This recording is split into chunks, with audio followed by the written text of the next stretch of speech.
What is up, everyone? It is Friday, checking it out, July 31st. Hope you had a good week. We had a nice, fun training week. Let's talk about today's work. We're going to start out with warm-up A, what I have dubbed warm-up A. If you need to know what that is, check out the other video in this section. You can see what all the movements are if you don't know what they are. For the day's first part of the work, we're going to do on the minute for 10 minutes, alternating movements.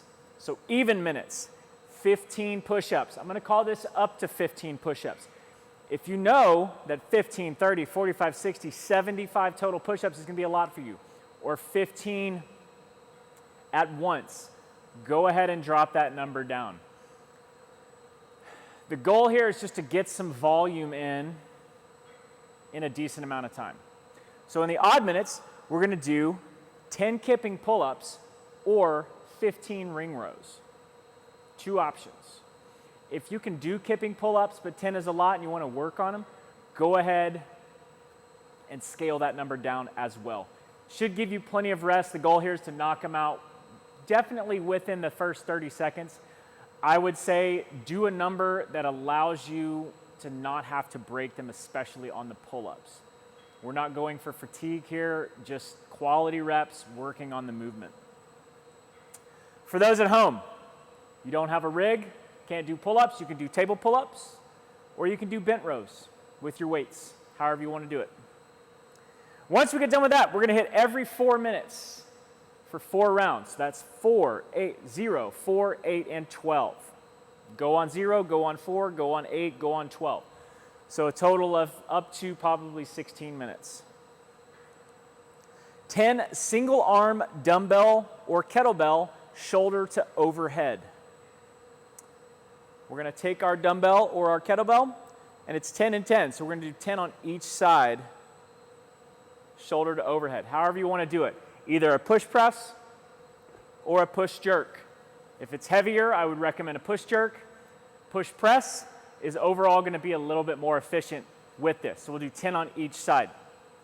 Then 15 box jumps. Do something you can jump on.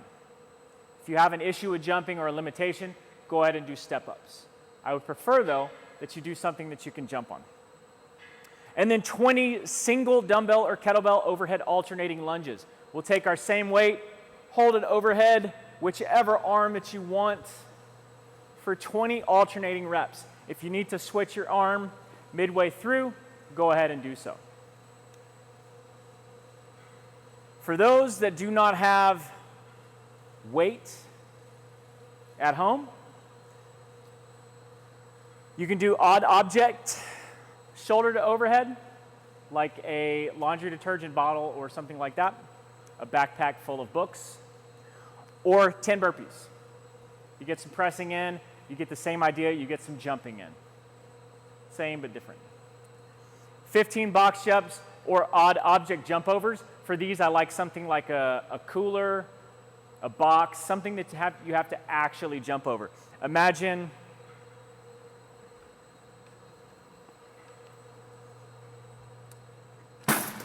a bucket. It doesn't have to be super high, but I'm having to jump. Actually give some effort.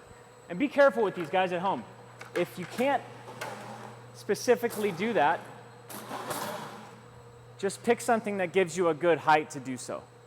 And then 20 single alternating lunges or jump lunges. If you have odd object, you can do alternating lunges. If you don't have an odd object, you can do jump lunges. That's just here, alternating. Cool? Once we finish that up, our cool down for the day is a 3-minute lizard stretch. Just to remind you, we're in a forward lunge, trying to get ourselves down as far as possible, stretching the hips out. If you have an issue getting all the way down, push your hips down as far as possible, crank it to one side, get you something to prop yourself up, but get down and dirty with it. Let's have a good Friday. Looking forward to the weekend. We'll see you tomorrow.